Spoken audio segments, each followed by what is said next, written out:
Halo semuanya, di video sebelumnya saya sudah membahas tentang AKM, pelaksanaannya, gambarannya secara umum, latar belakangnya, sampai dengan contoh-contoh soalnya. Nah, di video kali ini kita akan lebih jelas mengenal tentang AKM berdasarkan sosialisasi atau koordinasi asesmen nasional dari Kementerian Pendidikan dan Kebudayaan dengan Dinas Pendidikan, Kementerian Agama, LPMP, PAUD, dan Pendidikan Masyarakat tertanggal 6 Oktober 2020. Nah, di sini bisa di-download juga filenya di deskripsi. Nanti saya lampirkan untuk filenya. Nah, kita masuk saja di pembahasannya. Yang pertama, tantangan era disrupsi dan kondisi pendidikan Indonesia. Ya, di sini mungkin tidak terlalu lama. Sekarang kita ada di industri 4.0 ya. Jadi sudah masuk kepada tingkatan yang lebih tinggi dari sekedar mesin ya. Dia sudah masuk ke sistem industrinya. Kemudian dampaknya adalah banyaknya pekerjaan yang dihilangkan. Jadi kayak operator mesin jahit, kemudian pegawai gudang, superbus, asisten, dan lain-lain bisa digantikan oleh teknologi suatu saat nanti ya. Jadi ada juga yang tidak bisa lagi digantikan. Misalnya mungkin profesi seperti guru dan lain-lain itu tidak bisa dihilangkan. Yang tidak banyak terdampak oleh sistem otomatisasi dari dampak industri 4.0 ini. Nah, di sini di era yang sekarang ini tentunya butuh ya, dunia kerja butuh skill, high order skills ya. Jadi inilah salah satu latar untuk AKM itu sendiri. Nah, di hasil PISA sendiri, hasil belajar kita seperti di video yang sebelumnya sudah dijelaskan cukup rendah ya, bisa dibilang malah sangat rendah. Di sini ada rangkumannya lagi. Untuk membaca kita peringkat 72 dari 77. Untuk matematika kita peringkat 72 dari 78. Sains peringkat 70 dari 78 ya, sangat-sangat rendah. Kemudian malah untuk perundungan ya, ini karakter di negara kita sangat tinggi untuk tingkat perundungannya. 41% dilaporkan mengalami perundungan atau pembulian. Sementara untuk pola pikir untuk berkembang hanya 29% siswa Indonesia yang setuju dengan kepandaian adalah sesuatu yang tidak bisa berubah banyak ya. Jadi inilah latar-latar belakangnya. Kemudian kemampuan guru di Indonesia belum sebaik standar. Sesuai dengan hasil uji kompetensi guru masih di bawah rata-rata skornya ya. Jadi ada data-data ditunjukkan di sini. Ketimpangan juga kualitas dari pendidikan di Jawa dengan di luar Jawa. Sangat-sangat terjadi ketimpangan, perbedaan yang besar. Daerah seperti DKI Jakarta dan DI Yogyakarta ya, daerah istimewa Yogyakarta ini sangat tinggi. Sementara di daerah-daerah di luar sangat-sangat rendah untuk skor aksinya.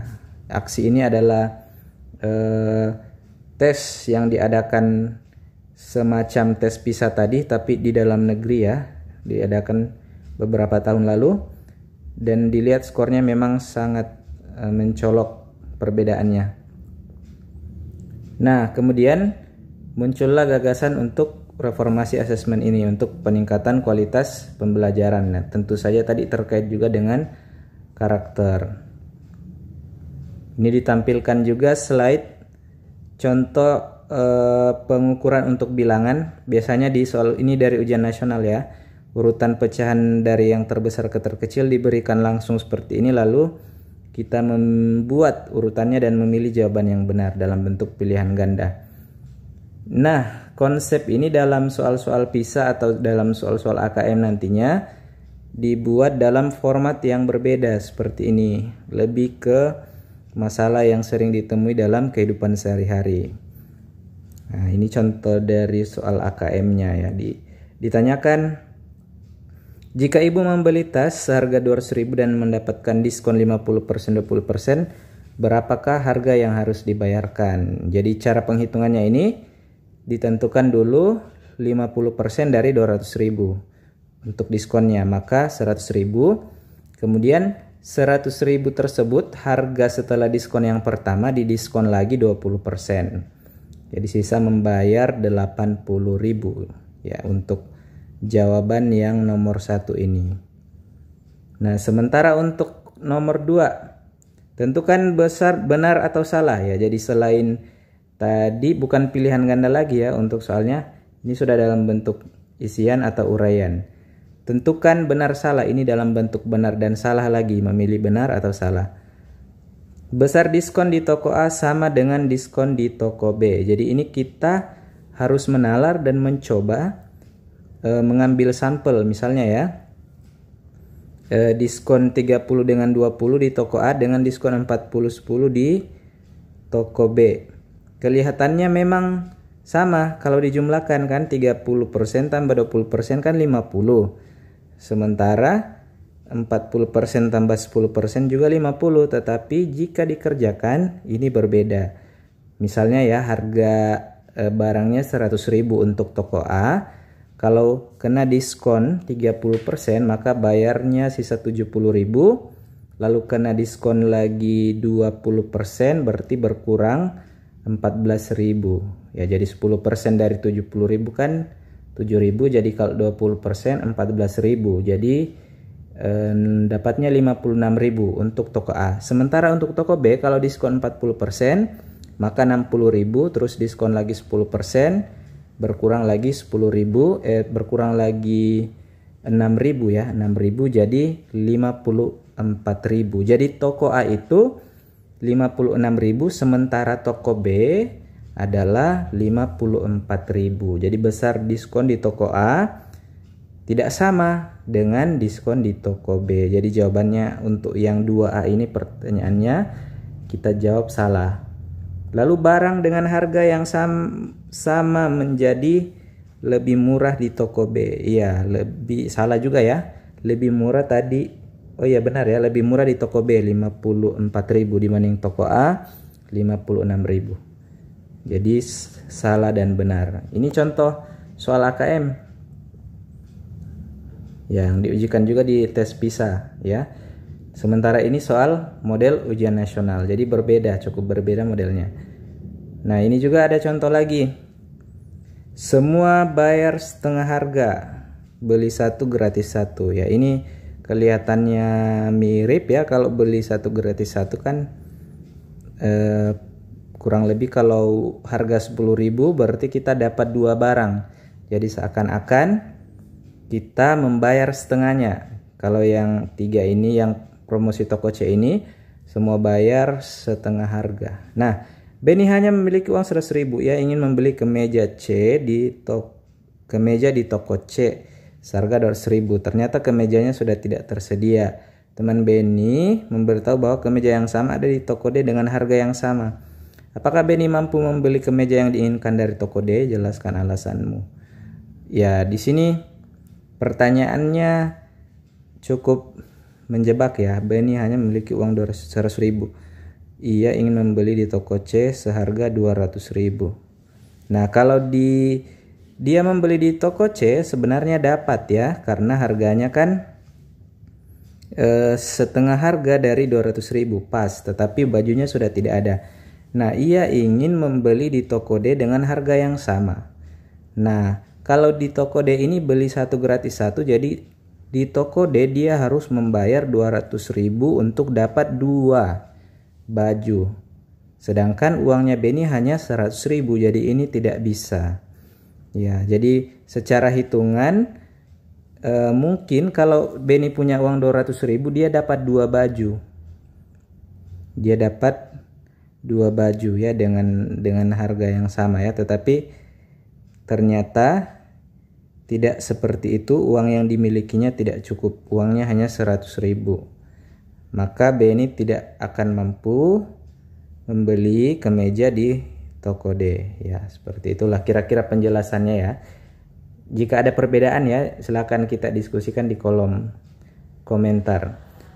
Urutkan promosi berikut dari diskon terbesar sampai terkecil. Beli 2 gratis 1 tanpa syarat. Jadi misalnya ya, kita punya harga barang 100.000 ini. Nah, maka kalau diskon 40-10, maka potongannya berarti 40% berarti sisa 60.000 kurang 6.000 jadi 54.000. Ini untuk yang pertama. Kalau beli 2 gratis 1, nanti beli 200.000 baru dapat 1 tambahan. Tetapi ini kan tidak berlaku bagi orang yang tidak ingin membeli dalam jumlah yang banyak ya. Yang ketiga semua bayar setengah harga. Jadi yang ketiga ini 50.000 kalau harga barangnya 100.000. Kalau yang keempat tadi ini diskon 30-20 berarti 70 dikurang 14 56. Jadi yang paling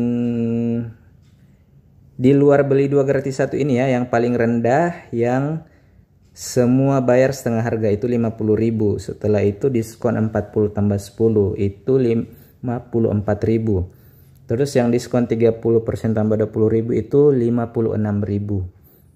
Sementara beli 2 gratis 1 ini berapa ya potongannya? 100.000, 200.000 dapat 3 barang. 200.000 bagi 3 60.000 lebih ya. Jadi itu lebih mahal, dan terlebih lagi harus beli 2 barang baru bisa dapatkan gratis. Jadi kalau menurut saya pribadi, beli 2 gratis 1 ini yang diskonnya paling kecil, seperti itu. Potongan harganya paling kecil. Nah, ini cuma contoh ya, dijabarkan seperti ini contohnya untuk materi bilangan saja. Biasanya ini di SMP. Nah, sekarang apa itu asesmen nasional ya? Asesmen nasional pemetaan mutu pada seluruh sekolah. Nah, ini yang banyak ditanyakan di video sebelumnya ya. Jadi ada 3 instrumen ya yang perlu diisi oleh sekolah atau seluruh komponen sekolah, dalam hal ini siswa, guru, dan kepala sekolah. Nah, yang pertama asesmen kompetensi minimum AKM berupa literasi membaca dan numerasi. Ya, jadi ini untuk siswa. Kemudian survei karakter, ini juga untuk siswa. Kemudian survei lingkungan belajar, ini juga untuk siswa, tetapi juga untuk guru dan untuk kepala satuan pendidikan ya. Ini penjelasannya ada di sebelah kanan. Ini murid adalah yang dipilih ya untuk mengikuti AKM adalah siswa kelas 5, 8, dan 11. Sampel siswa. Jadi kalau mengikuti bahasa ini maka tidak semua siswa, tapi hanya sampel atau contoh yang dipilih secara acak. Bisa jadi ya, misalnya dalam satu sekolah ada peserta didik ada 100 untuk kelas 8, maka bisa jadi diambil sampel 50%, setengahnya saja, atau mungkin cuma 1/4, tergantung dengan kebutuhannya nanti. Jadi tidak semua siswa akan mengikuti AKM dari kelas 5, 8, dan 11. Sementara untuk pendidikan kesetaraan, peserta adalah warga belajar kelas 6, 9, 12 yang memerlukan pendidikan kesetaraan. Dalam hal ini paket ya, pendidikan kesetaraan paket ABC. Terus setiap peserta mengerjakan AKM, survei karakter, dan survei lingkungan belajar. Jadi siswa mengerjakan 3 bagian, AKM, survei karakter, dan survei lingkungan belajar.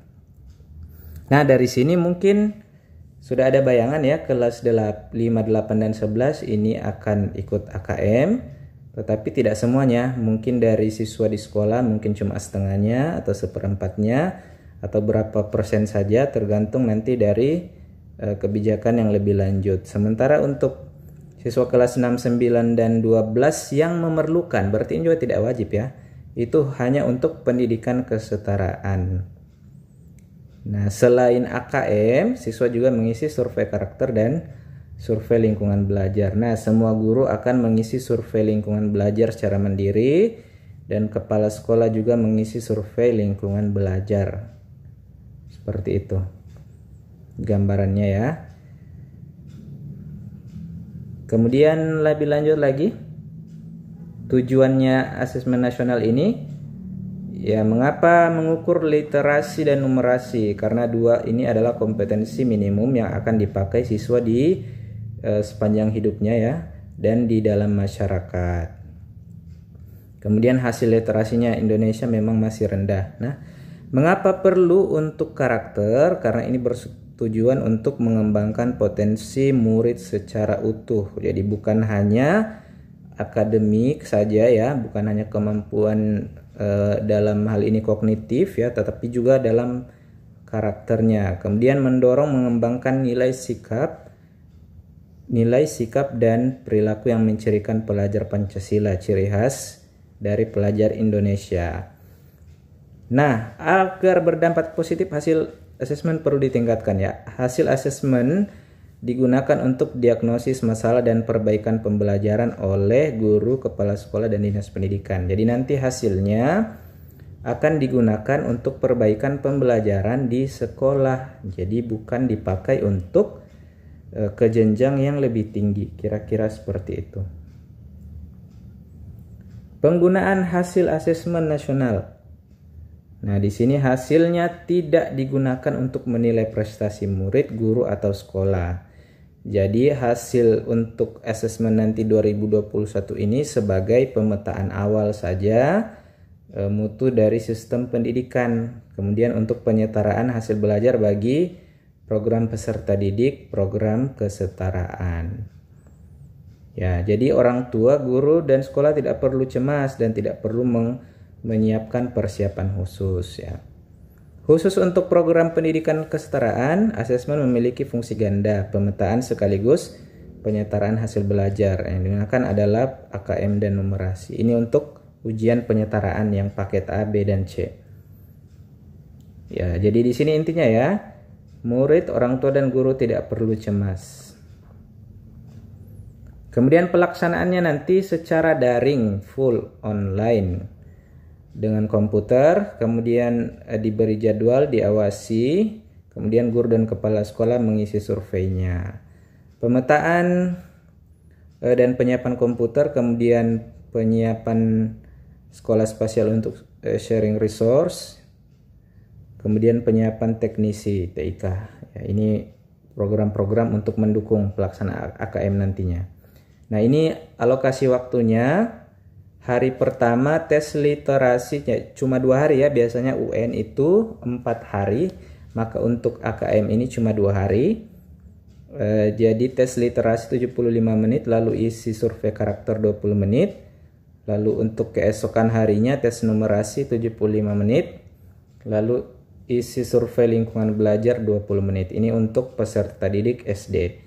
Sementara untuk SMP sama, cuma ketambahan waktunya lebih banyak.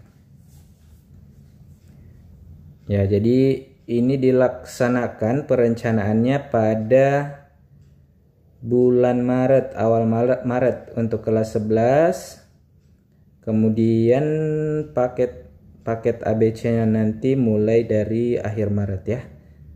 Ya, jadi SD belum mengikut kemungkinan pada bulan Agustus. Ya, jadi SD yang kelas 5 mungkin sudah duduk di kelas 6 pada saat itu. Nah, pendataan mulai awal November nanti, mulai awal November tahun 2020 ini sudah mulai dilaksanakan. AKM kelas. Nah, ini ada AKM kelas. Jadi selain AKM nasional ya, yang tidak dilaporkan secara individu ya. Jadi AKM yang tadi itu hanya dilaporkan per sekolah. Ya, tidak dilaporkan individu. Nah, hasil murid diagnosis oleh guru menggunakan AKM kelas. AKM kelas digunakan untuk merancang pembelajaran yang menyesuaikan tingkat kompetensi murid, teaching at the right level. AKM kelas bebas diakses oleh guru di semua sekolah.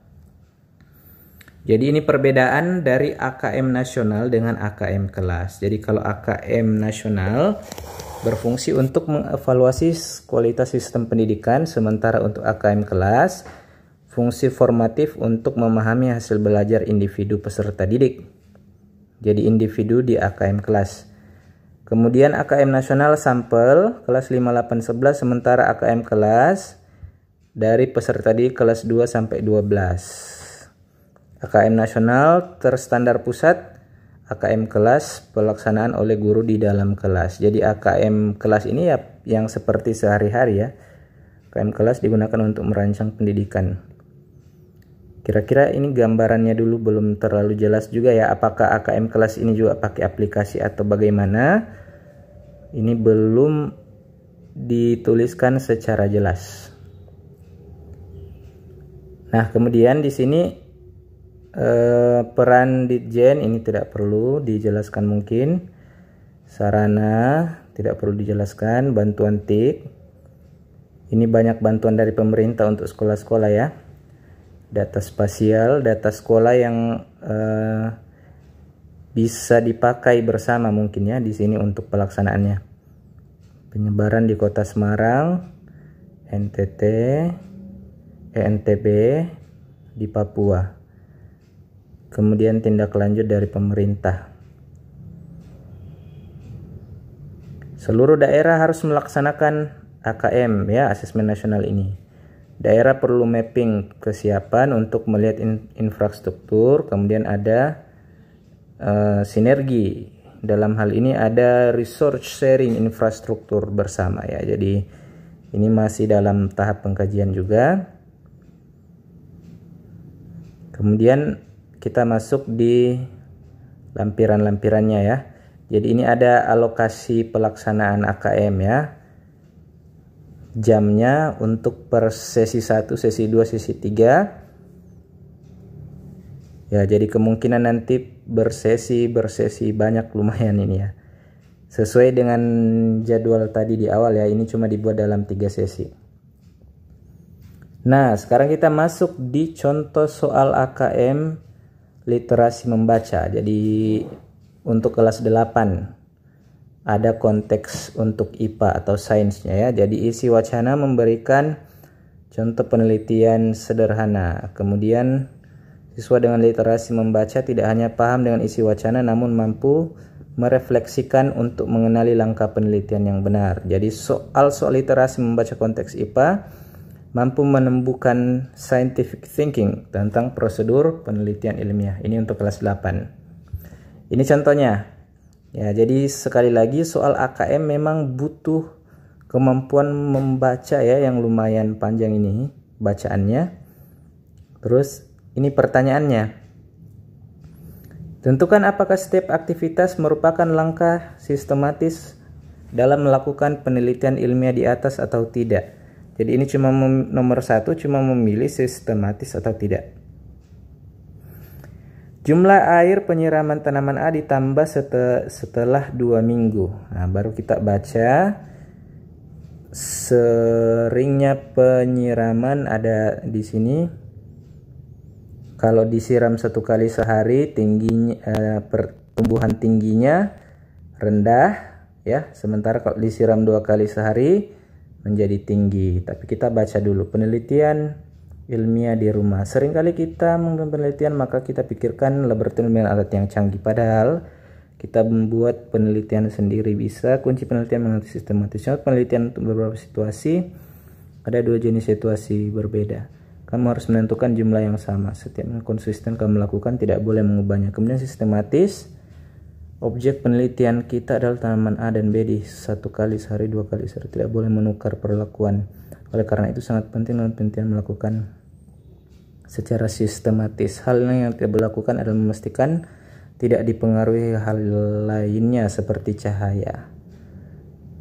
Jika kamu sudah secara sistematis, catatlah tinggi tanaman. Gunakan pengukuran panjang dan waktu yang sama. Contoh, mencatat tinggi setiap seminggu sekali dalam ukuran milimeter secara tegak lurus terhadap permukaan tanah. Ya, jadi ini kira-kira gambaran untuk penelitiannya. Kita cek. Tentukan apakah setiap aktivitas berikut merupakan langkah sistematis. Jumlah air penyiraman tanaman A ditambah setelah 2 minggu. Tidak ada ya, tadi kan diminta penyiramannya selalu tetap. Jadi ini tidak sistematis yang bagian pertama. Yang kedua tanaman disiram pada jam yang sama setiap harinya. Harus ya. Kemudian tinggi tanaman diukur ketika terlihat ada perubahan tinggi tanaman. Tidak harus. Jadi diukur sesuai dengan waktu yang sudah ditetapkan. Jadi meskipun bertambah tinggi atau tidak, tetap diukur. Data pengukuran tinggi tanaman dicatat dalam satuan panjang yang sama. Ya, tentu saja ya, sistematis. Jadi seperti itu. Nomor 2. Berikut ini adalah yang merupakan manfaat dari pencatatan prosedur penelitian ilmiah. Ini kalau kotak pilihan gandanya berbentuk kotak seperti ini, berarti kita bisa memilih lebih dari satu. Tapi kalau bulat, kita hanya boleh memilih satu saja. Manfaat dari pencatatan prosedur penelitian ilmiah: memastikan langkah yang dilakukan konsisten, benar. Membuka peluang siapapun dapat melanjutkan penelitian dengan cara yang sama, benar. Membuktikan kepada orang lain bahwa hasil penelitiannya pasti benar. Tidak harus ya.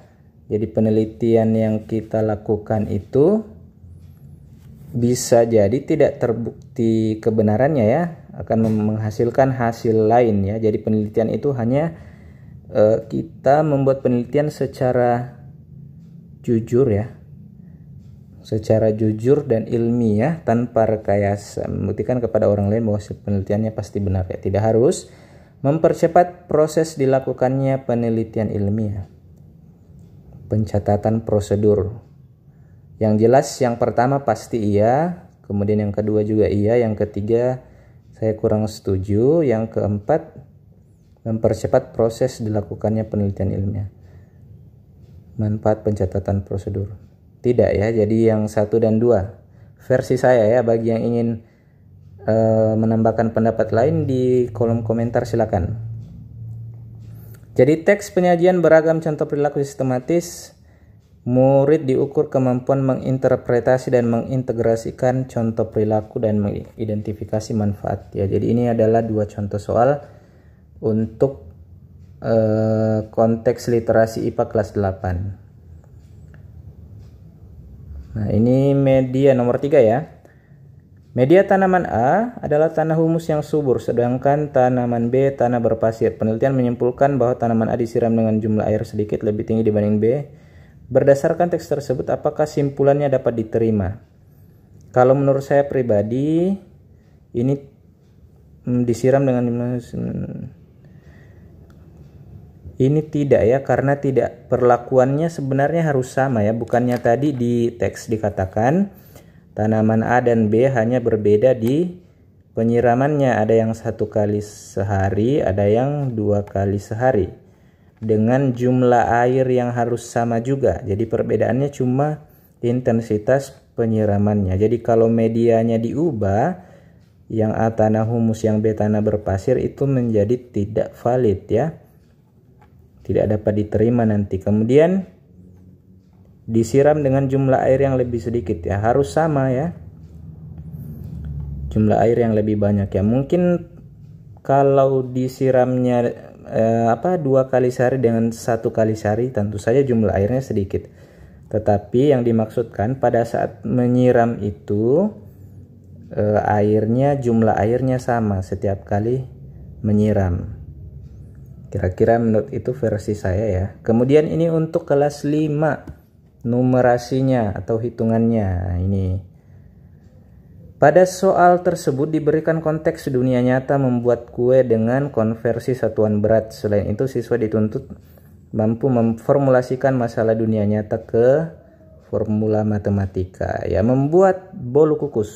Ya, ini soalnya. Fitri akan membuat bolu kukus. Untuk setiap resep dia memerlukan 1/5 kg gula, 1/4 kg tepung, dan 150 gram mentega, 300 gram lainnya. Fitri memerlukan 1/5 kg gula. Ia meletakkan sejumlah gula di timbang dan ditunjukkan berapa gramkah gula yang harus dikurangkan. Ya, jadi di sini ia meletakkan sejumlah gula di timbang dan ditunjukkan. Hasil pengukurannya muncul 250 gram. Sementara yang dibutuhkan adalah 1/5 kg. Ya, jadi 1 kg itu 1000 gram. Jadi 1/5 kg jadi 1/5 kali 1000 atau 1000 bagi 5, 200 gram. Jadi yang dibutuhkan oleh Fitri hanya 200 gram, sementara yang ditampilkan 250 gram. Jadi yang harus dikurangkan adalah 50 gram. Itu jawaban untuk nomor 1. Nomor 2. Jika Fitri membuat 6 resep adonan, jumlah gula, tepung, dan mentega yang dibutuhkan dalam kilogram. Berarti 6 kali ya. Karena butuh 6 resep adonan. Jadi 6 kali 1/5 untuk gula, lalu 6 kali 1/4 untuk tepung, dan 6 kali 150 gram untuk mentega. Jadi yang tepat dalam kilogram ya, berarti yang tepat adalah yang B. 6 kali 1/5 1/4. Oh, kilogram ya. Jadi yang 150 gram mentega, betul ya, harus diubah ke kilogram. Jadi dibagi 1000. Ya, jadi yang tepat kalau dibagi 1000, 15/100, 0,15. Yang D ya, yang D yang paling tepat. Kelihatannya awalnya yang B ya, tetapi kan diminta soalnya dibutuhkan dalam kilogram. Jadi kita harus ubah 150 gram mentega menjadi kilogram. Seperti itu. Jadi yang tepat yang D. Nah, ini soal AKM numerasi kelas 5. Setiap resep adonan menghasilkan 16 buah bolu kukus dengan masing-masing berat 50 gram. Apakah benar proses memasak bolu kukus mengurangi berat adonan? Nah, kita lihat setiap resep adonan menghasilkan 16 bolu kukus. Jadi 16 kali 50 gram. Jadi kalau 16 dikali 50 berarti 800 gram. Berarti 0,8 gram ya, 0,8 kilogram. Nah, kita coba lihat jumlahnya ya. 1/5 kita jumlahkan dengan 1/4 dengan 150. 1/5 tadi 200, kalau 1/4 250 berarti 450 dijumlahkan jadi 600 gram. Tambah 300, 900 gram. Iya ya, jadi memasak mengurangi berat adonan. Benar ya? Ya, karena kalau perhitungan untuk soalnya ya, 1/5 itu dalam hal ini adalah 200, 1/4 250, jadi sudah 450. Tambah 150 jadi 600 gram. Tambah 300 gram jadi 900 gram. Sementara setelah dimasak adonannya menjadi 16 kali 50 jadi 800 gram. Jadi berkurang 100 gram. Seperti itu. Ini untuk AKM kelas 5. Nah, ini lagi model contoh masih untuk kelas 5. Yang diuji adalah tentang literasi atau kemampuan membaca. Kita lihat. Pesan tersampaikan secara utuh dan memiliki makna mendalam. Asesmen tidak lagi sekedar mengukur namun juga menginspirasi. Siswa diuji kemampuannya menginterpretasikan isi teks. Ya, kita cek teksnya di sini. Ada 2 orang sahabat melakukan perjalanan panjang. Di tengah perjalanan terlibat dalam suatu perdebatan. Pertengkaran itu terjadi sampai salah satu dari mereka menampar yang lain. Sahabat yang ditampar itu tak berkata apapun tapi menuliskan suatu kata di atas hamparan pasir. Hari ini teman baikku menamparku. Walaupun setelah bertengkar, tapi tetap melanjutkan perjalanan. Saat di perjalanan mereka menemukan sebuah sumber air dan memutuskan untuk mandi. Namun malang nasib teman yang ditampar tadi, ia tergelincir dan hampir tenggelam di dalam sumber air. Melihat itu, tentu saja teman yang menampar tadi menolongnya dan ia pun selamat. Hari ini temanku menyelamatkan nyawaku, ukirnya pada sebuah batu. Jadi ada yang pertama yang disakiti dia mengukir di atas pasir, sementara yang ditolong dia mengukir di atas batu. Teman yang telah menampar dan menyelamatkan nyawanya tadi berkata, mengapa saat aku menyakitimu kamu menulisnya di atas pasir, sedangkan saat aku membantu kamu mengukirnya pada batu? Kemudian ia menjawab, karena menulis di atas pasir mudah terhapus oleh sapuan angin, sedangkan mengukir di atas batu tidak mudah hilang oleh terpaan angin. Luar biasa ya, ini ceritanya menginspirasi. Perjalanan, tentukan setiap pernyataan sesuai teks atau tidak. Perjalanan kedua sahabat kemungkinan melewati padang pasir. Iya, bisa jadi karena perjalanannya dalam teks sih diberi gambar padang pasir ya. Kemudian ada sumber mata air juga di tengah perjalanan. Jadi kemungkinan sesuai. Kedua orang tetap bersahabat dalam kondisi marah atau susah. Iya, benar ya. Pesan yang baik ditulis di atas pesan yang buruk ditulis di atas batu. Salah ya, tidak sesuai. Maknanya yang ketiga ini, pesan yang baik dituliskan di atas pasir. Maksud dari teks ini bukan itu ya. Maknanya adalah jika kita memperoleh keburukan, kita tulis pesannya di atas pasir. Kalau memperoleh kebaikan, kita tulis di atas batu ya. Terbalik ya. Jadi benar-benar salah ya. Ini versi saya ya. Bagi yang ingin punya pendapat lain ya di kolom komentar, silakan. Pilihlah pesan yang merupakan simpulan. Jangan mengingat kesalahan orang lain terlalu lama. Betul. Pertemanan sejati akan terbentuk setelah masa-masa perkelahian. Bisa jadi persahabatan memerlukan sikap memaafkan dan membalas kebaikan. Bisa jadi jika diberi kebaikan oleh orang lain, kita harus segera membalasnya. Kemampuan merefleksikan, mengaitkan isi teks dengan hal lain ya. Jangan mengingat kesalahan orang lain, ya benar ya. Pertemanan sejati akan terbentuk setelah masa-masa perkelahian. Belum tentu juga. Persahabatan memerlukan sikap saling memaafkan. Iya. Tapi tak harus membalas kebaikan. Jika diberi kebaikan, harus segera membalasnya. Ya terserah sih, kalau saya yang pasti ya. Jangan mengingat kesalahan orang lain terlalu lama, itu pasti. Apakah isi pantun di atas sesuai teks? Jika ada jarum yang patah, jangan disimpan dalam peti. Jika ada sengketa, jangan disimpan di dalam hati. Ya benar ya. Artinya jika ada yang buruk, jangan disimpan di dalam hati ya. Cukup pada saat itu saja. Setelah itu kita memaafkan ya. Jadi untuk yang ketiga ini sesuai. Nah ini sekarang model soal AKM untuk kelas 11. Kita lihat dulu pertanyaannya ya. Diagram batang. Jadi siswa memiliki kompetensi menyajikan data dalam beragam bentuk dan menginterpretasikan, menalar hasil informasi sesuai justifikasi, memberikan justifikasi. Oke. Ya, jadi ini pertanyaannya, tentukan diagram batang yang tepat untuk negara A dan B ya. Jadi kita lihat dulu tabelnya.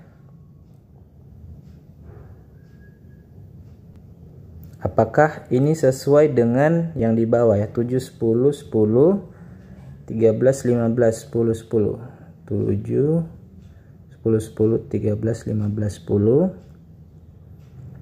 10 8 7 10 10 8 7 10. Kemudian tentukan diagram batang yang tepat untuk negara A. Jadi yang negara A ini cocok dengan yang pertama ini ya. Tabelnya 7 10 10. Sesuai dengan ini. 7 10 10. Sementara yang B 19 12 10. 19 12 10 berarti yang ini.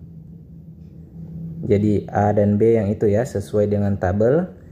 Kemudian tentukan setiap pernyataan berikut benar. Jumlah penduduk miskin negara A lebih banyak daripada negara B. Jadi kita cek dulu kategori miskin ya, di bawah 20.000 dolar. Jadi kita cek yang di bawah 20.000 dolar, berarti yang untuk negara A ada 1.700.000 penduduk. Karena batasnya mulai dari 700.000 dan 100.000 ya, yang 7% dengan 10% itu di bawah 20.000. Sementara yang B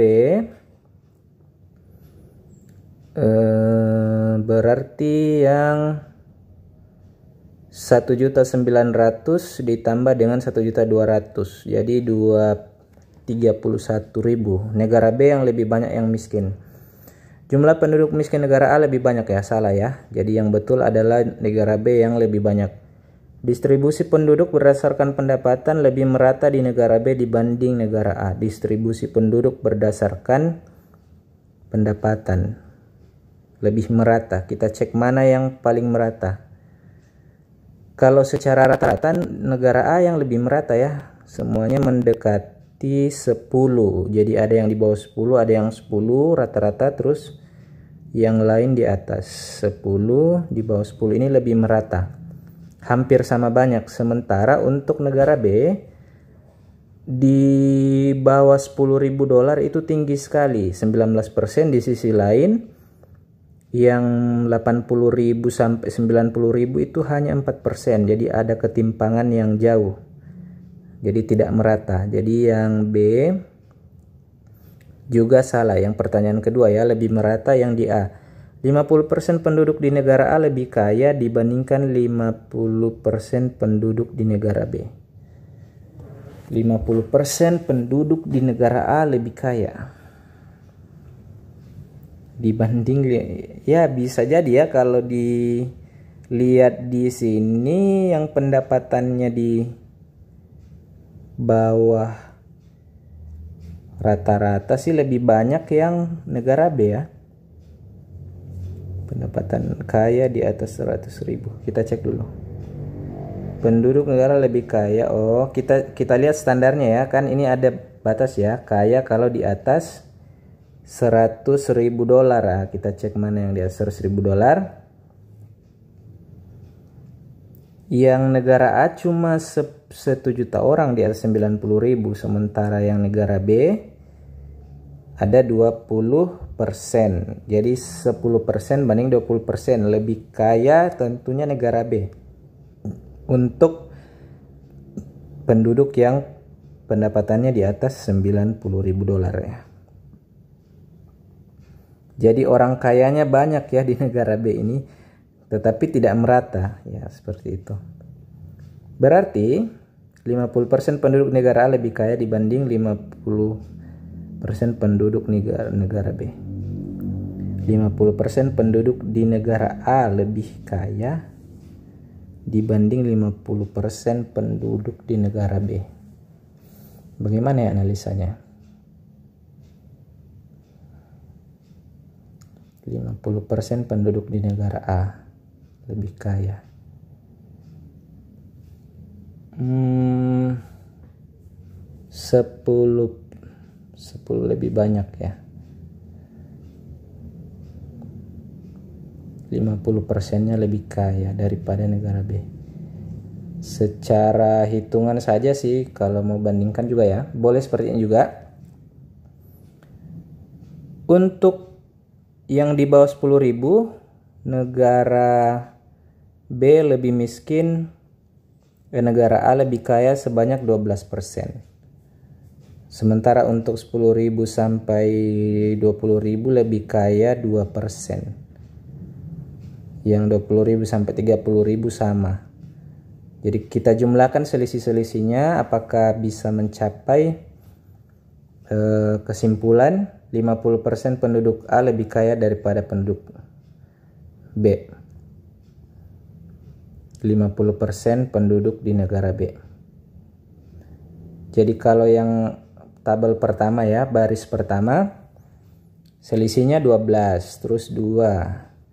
Jadi 14. Terus yang keempat tambah 4 18, tambah 7 21, tambah 3 24, tambah 4 28, tambah 3 28, tambah 3 31, tambah 3 34. Jadi hanya 34%. Tidak capai ya, 50% penduduk negara A lebih kaya dibanding, tidak mencapai mungkin ya. Seperti itu ya. Ada punya pendapat lain, silakan tulis di kolom komentar.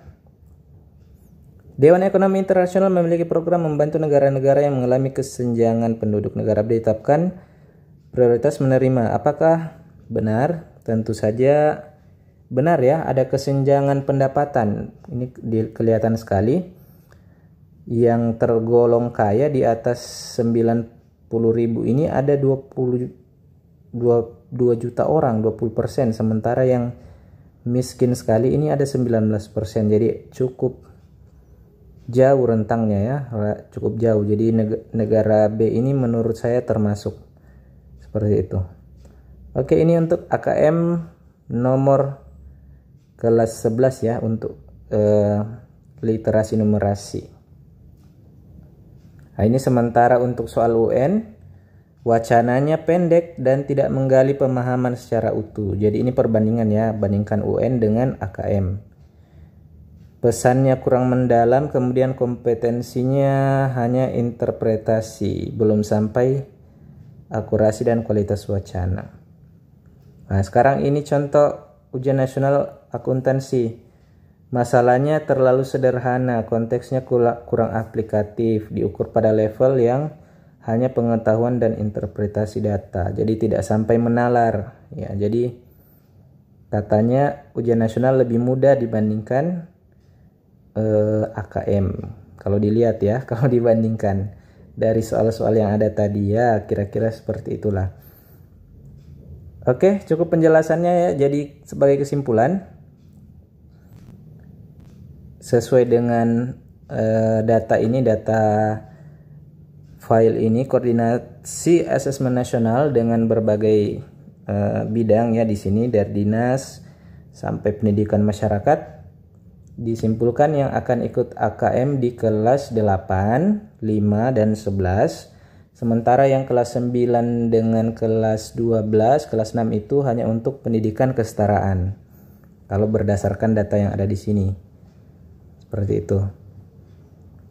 Kemudian ada juga survei karakternya. Mungkin soal survei karakter di lain waktu saya akan bagikan. Seperti itu. Oke, jadi guru kemudian kepala sekolah mengisi survei untuk lingkungan belajar. Jadi siswa sebenarnya tidak perlu cemas, sekarang ini tidak dinilai secara individu ya, hanya dinilai untuk memperbaiki kualitas pendidikan. Kira-kira seperti itu. Terima kasih ya, nanti akan dibahas lagi video-video yang lain terkait dengan AKM ini. Terima kasih.